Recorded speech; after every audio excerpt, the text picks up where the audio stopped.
Amigos y amigas, somos, aunque no lo queramos, herederos de los griegos. Nuestra cultura es esencialmente griega.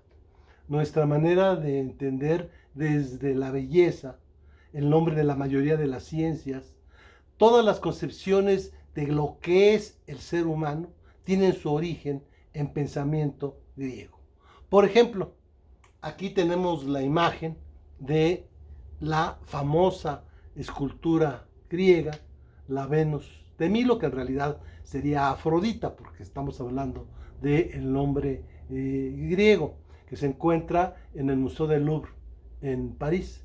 Este cuerpo, aún sin brazos, es tal vez el sentido de la estética y de la belleza de una mujer.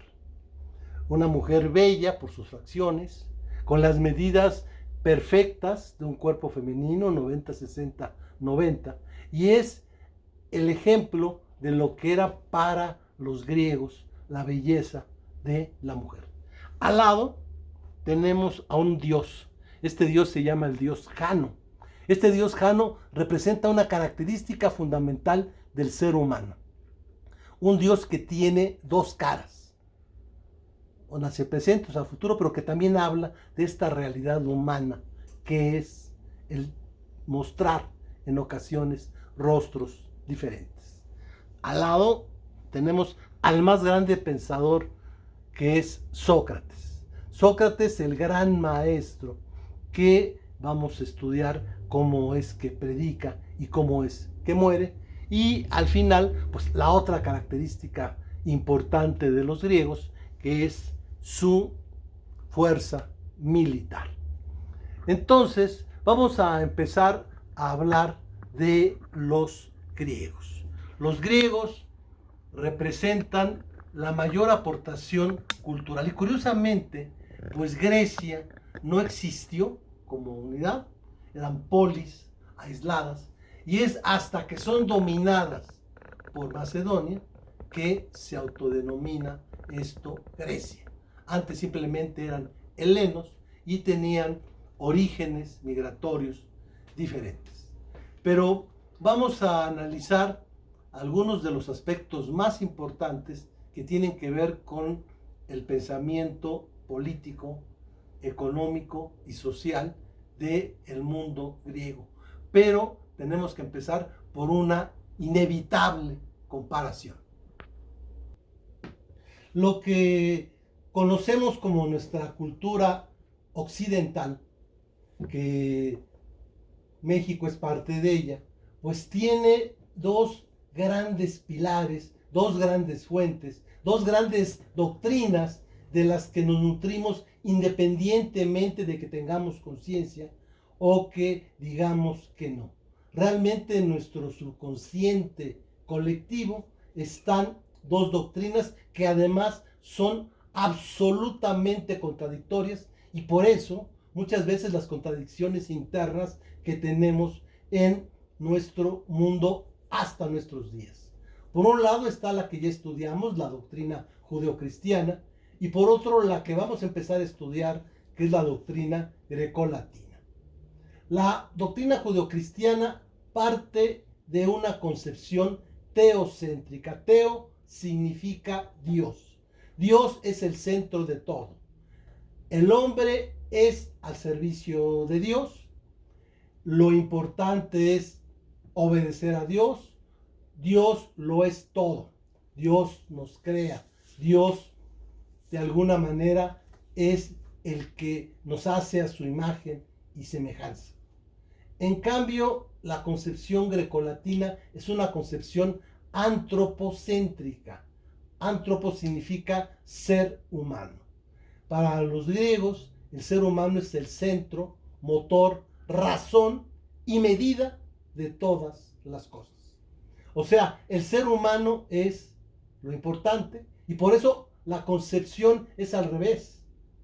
Ya no es el hombre hecho a imagen y semejanza de Dios, sino aquí al contrario. Los dioses son hechos a imagen y semejanza del hombre.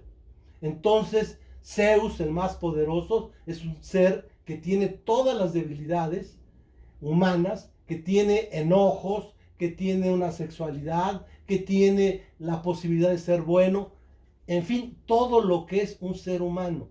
Todos los dioses se comportan como se comportan los seres humanos. O sea, los dioses son a imagen y semejanza de el ser humano. Por lo tanto, la voluntad para los judeocristianos es la voluntad de Dios. No en balde en el Padre Nuestro decimos, hágase tu voluntad así en la tierra como en el cielo. En cambio, en la concepción grecolatina, el hombre es capaz de ir en contra de la voluntad divina.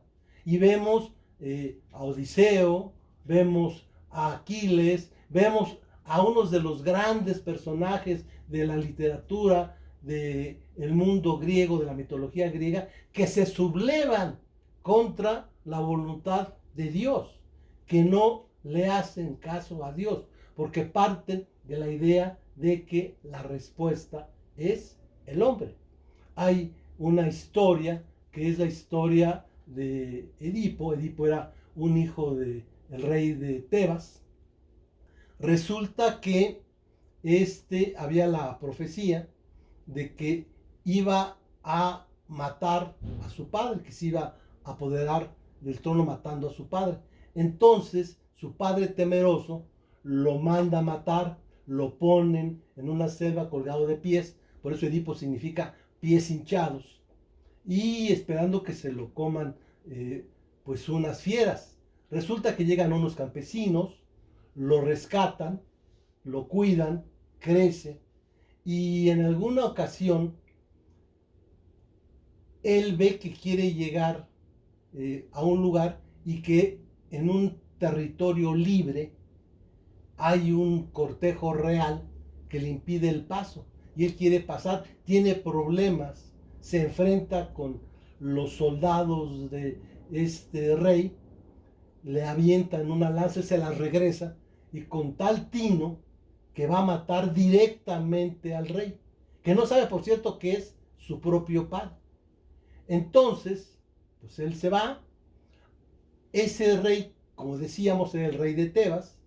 Al morir su esposa, Yocasta, pues dice que para que hubiese un nuevo rey, se necesitaba alguien que despojara al ser un mitológico llamada la Esfinge, que era un ser que tenía pues todos los peligros. Tenía garras de tigre, pico de águila, cuerpo de león y lo más peligroso, un bello rostro de mujer. Bueno, esta Esfinge llegaba y les hacía preguntas a los viajeros y si no respondían, los mataba. Entonces llega nuestro héroe y le dice a la Esfinge cuál es el acertijo. Y le dice a Edipo, cuál es el animal que primero anda en 4 patas, después en 2, y al final de su vida anda en 3. Y él, sin pensarlo mucho, dice inmediatamente, el ser humano. ¿Por qué?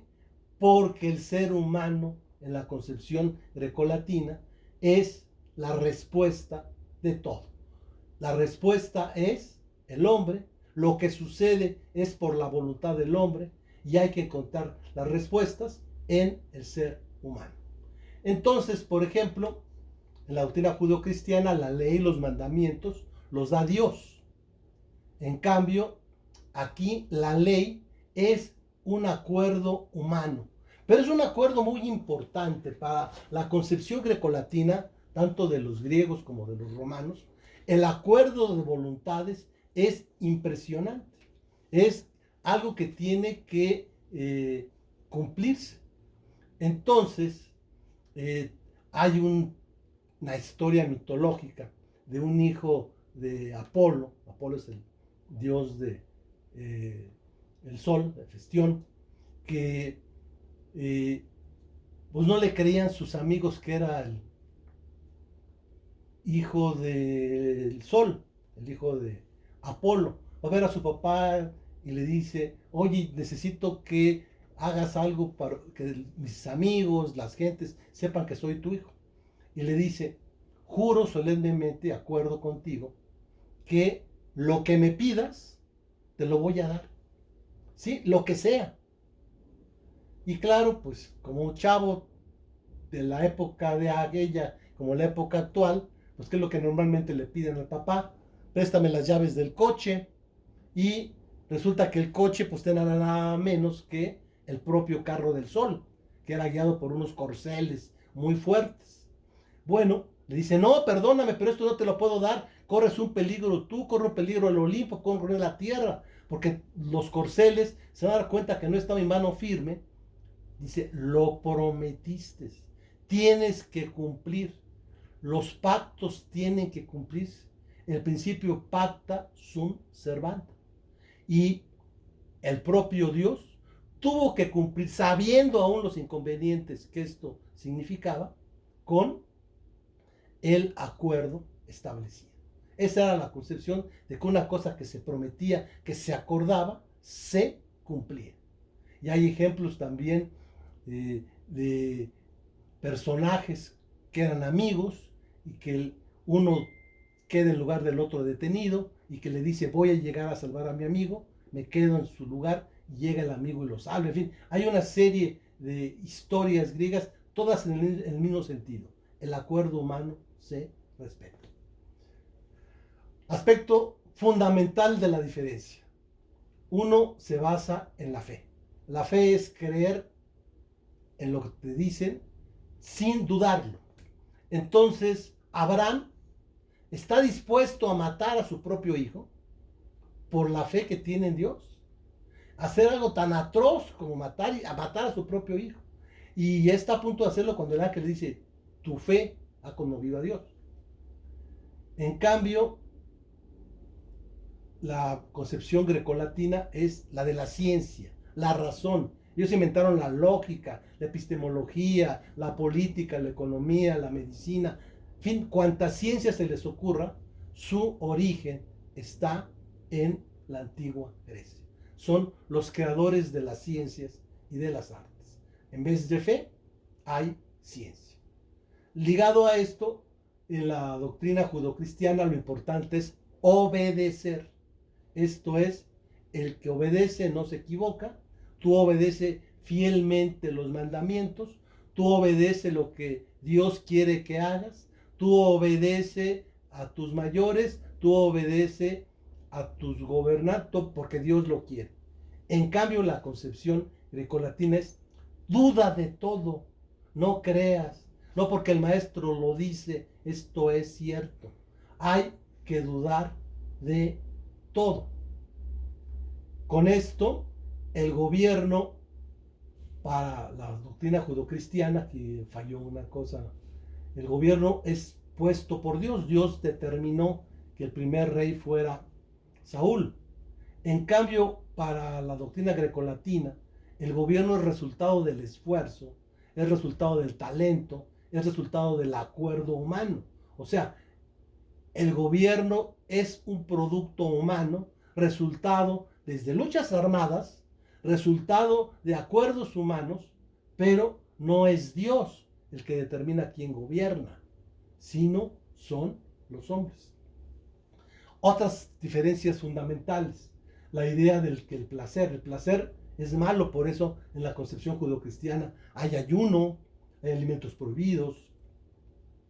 En cambio, para la concepción grecolatina hay esa idea del hedonismo, del epicureísmo, que la búsqueda del placer es bueno, que una manera de obtener la felicidad es a través del placer. No solamente placeres físicos, también placeres espirituales, placeres estéticos, pero fundamentalmente el ser humano es búsqueda de placer. Ahora, hablando de los placeres físicos, pues el más importante, pues sin duda es el sexo.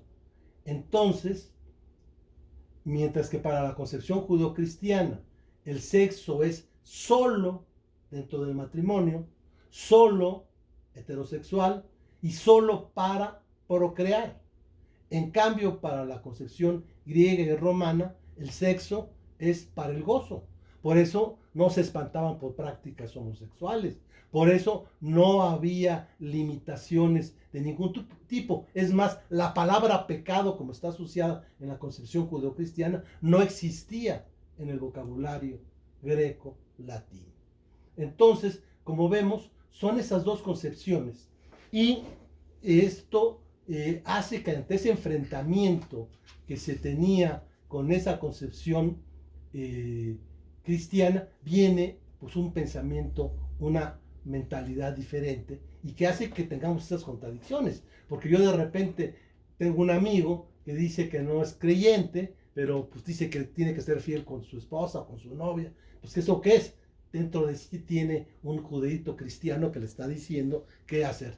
Un autor, Sopaus, dice algo que yo siento que resume esto. Un posible remedio para resolver esta situación reside en recurrir a una tradición sumamente distinta, una que no dependa de la fe, sino que intenta alcanzar una comprensión espiritual recorriendo otra ruta, la de la investigación racional. Dicho enfoque constituye el núcleo del legado del antiguo helenismo, el don que hombres como Sócrates, Platón, Aristóteles, Epíteto, Epicuro y otros otorgaban a la civilización occidental. A diferencia de la perspectiva centrada en el dios de los hebreos, los antiguos griegos convirtieron a la humanidad en el centro de su iniciativa cultural. En Antígona, Sófocles tipificó las actitudes griegas en ese sentido, al describir al hombre como las más maravillosas de las criaturas. Más que ninguna otra, la característica que distingue a la humanidad, la esencia que otorgó a nuestra especie su potencial único, era la razón, la capacidad racional del hombre que permitió que la humanidad viviera en armonía con el hecho de su existencia y que aseguró nuestra capacidad de alcanzar un código vital independiente del mandato divino. La razón puede proporcionar sus propios criterios espirituales que son únicos, incluso en ausencia de la mitra y el cáliz. Como vemos, dos concepciones, y la verdad, yo les podría preguntar cuál creen que ustedes tienen más. Seguramente dirán, tengo más de judeocristiano o más de grecolatino. La verdad es de que queramos o no, todos tenemos dentro de nosotros mismos una influencia de ambas doctrinas. Por eso nuestras contradicciones que tenemos. Bueno, aquí tenemos un mapa de lo que era la antigüedad. Este es Grecia, la península, vemos Corintio, vemos Esparta, vemos Olimpia, vemos dónde está Atenas, dónde está Tebas, de la que estábamos hablando, Delfos. Esto era propiamente lo que era la parte de Grecia. Ya de ahí viene una parte que, como Éfeso, que aparece mucho en la Biblia, como Apolonia, y de ahí vendría lo que fue dominado precisamente por los persas. Abajo vemos una isla, la península es la famosa isla de Creta. Aquí tenemos un mapa ya más detallado con las características de cada uno de los lugares. Como vemos, son dos áreas fundamentales, lo que es el Peloponeso, que es la parte central de la península, y digamos un chipote que es el Ática que está en esta otra parte. Aquí el Ática, acá tenemos el Peloponeso. Bueno, la cultura griega parte de... Entonces los griegos no eran una unidad política. Vemos que eran ciudades-estado. Cada una de ellas se llamaba precisamente polis. Tenían diferentes sistemas de gobierno. Había desde sistemas democráticos, sistemas aristocráticos, sistemas basados en una autarquía, en un dictador, gobiernos de distintas ideologías, podríamos llamar. Habría lo que ahora podríamos llamar gobiernos de derecha, gobiernos de izquierda, etc. Fuera de estrictamente el ámbito de la Grecia, existía lo que era la Magna Grecia o Magno Grecia, como está aquí, que es, por ejemplo, hacia arriba vemos a Macedonia, que le estamos viendo Epiro, del que también vamos a hablar en un momento determinado, cuando hablemos de Alejandro Magno, Tesalia, en fin, estas ciudades que no eran propiamente de la parte central o fundamental de Grecia. Ahora, la historia fundamental parte de una isla que es la famosa isla de Creta. Ahí es el origen de la civilización. De hecho, se llama la etapa cretense.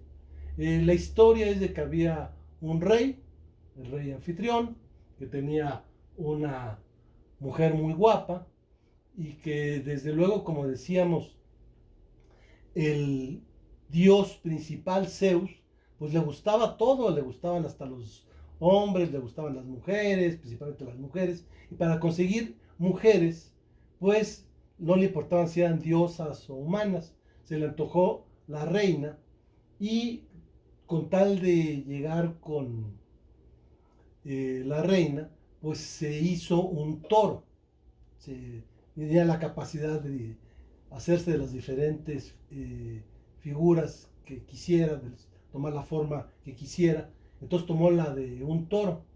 Entonces se le enamoró la reina, incluso se le pidió a Dédalo que construyera un aparato para que el toro pudiera tener sexo con la reina.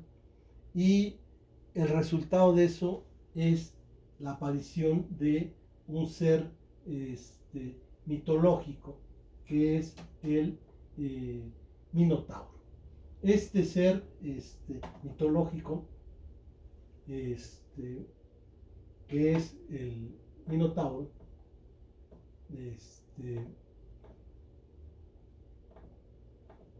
entonces pues se caracterizó porque era mitad toro y mitad ser humano. Entonces resulta que no lo podía matar el rey, sabiendo que era producto de la infidelidad de su esposa, porque había la imposibilidad de acabar con un hijo de un dios. Es curioso cómo este ser pues no lo podían matar. Entonces inventó una cosa que se llamó el laberinto, en el cual se puso y entre los pueblos que tenían que pagarle a Creta, pues un tributo, pero que no solamente era tributo en dinero, era tributo en seres humanos. Tenía que pagarle con mujeres y con hombres jóvenes a este ser. Curiosamente, este es el origen de algo que sigue siendo muy polémico, algo que viene siendo muy especial y que todavía subsiste, que son las corridas de toros. ¿Por qué las corridas de toros son corridas de toros y no de toreros? Porque el toro es el único animal que no es amaestrable. Por eso el toro es un animal sagrado.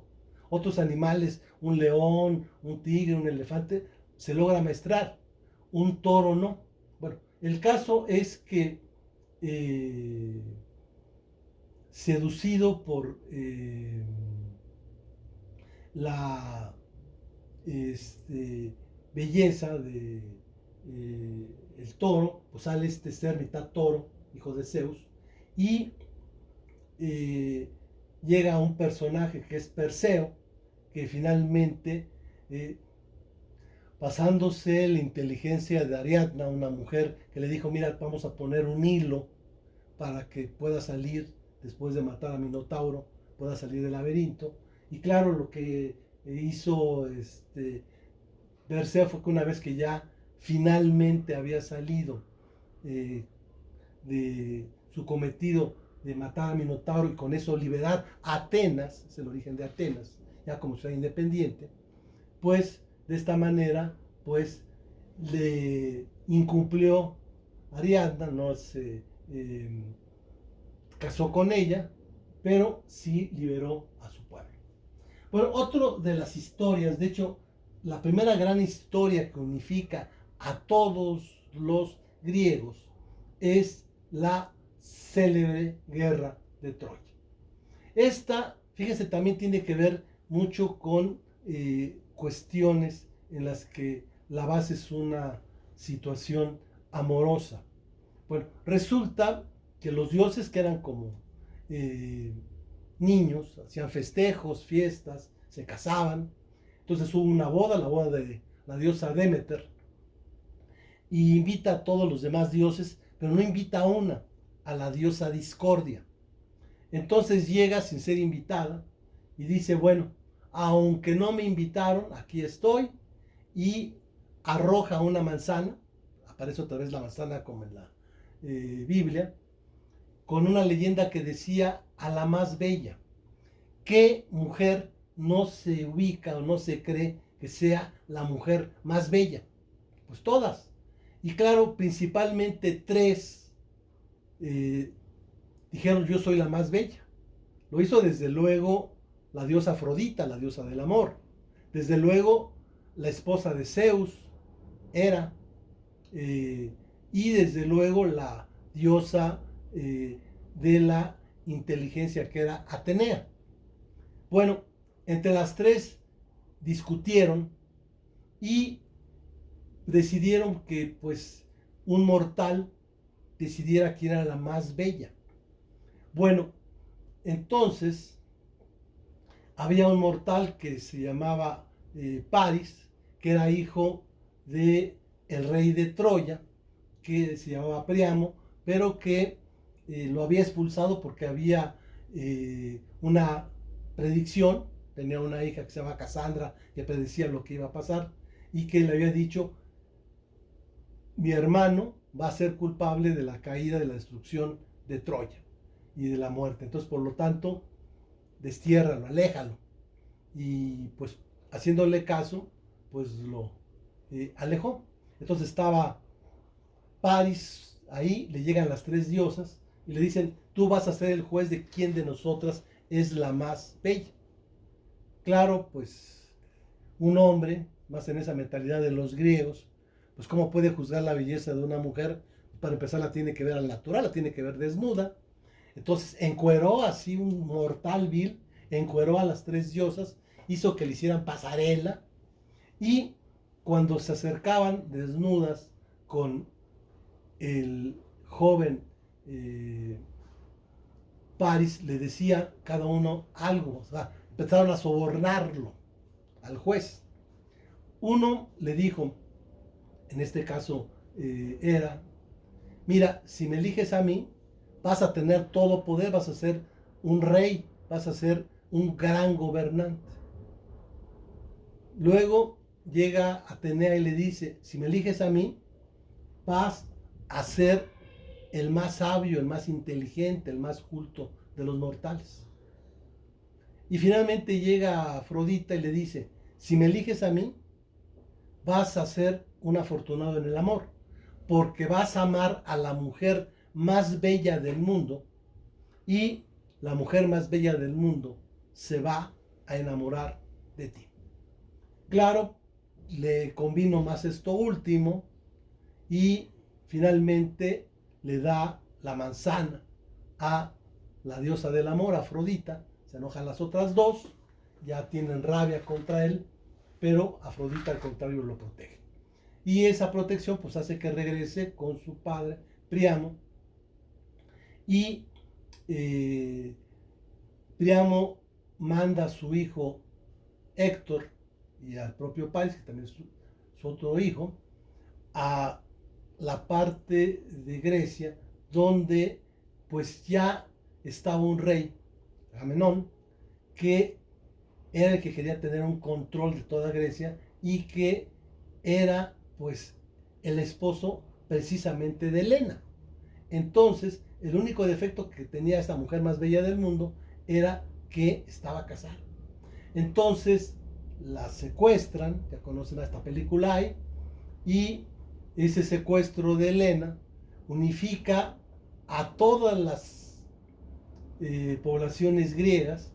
Es la forma en que se unen pueblos distintos, pueblos de orígenes étnicos distintos, pueblos con dioses distintos, y todos se unen para ir a combatir a Troya. Y es, digamos, lo que relata Homero en la Ilíada, después del regreso de Odiseo en la Odisea, que marca pues esa idea de que siendo dispersos, cuando había una causa común, se unían. La historia pues ha demostrado que sí hubo esta situación de la guerra de Troya, pero que evidentemente no fue por el amor de una mujer, que fue por una cosa meramente comercial.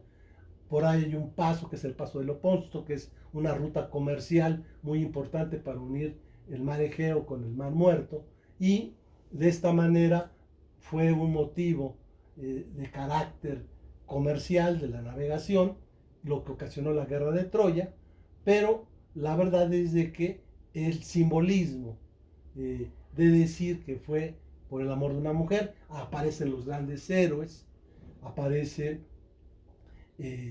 Aquiles, que pues está en duda de si va o no va a la guerra de Troya.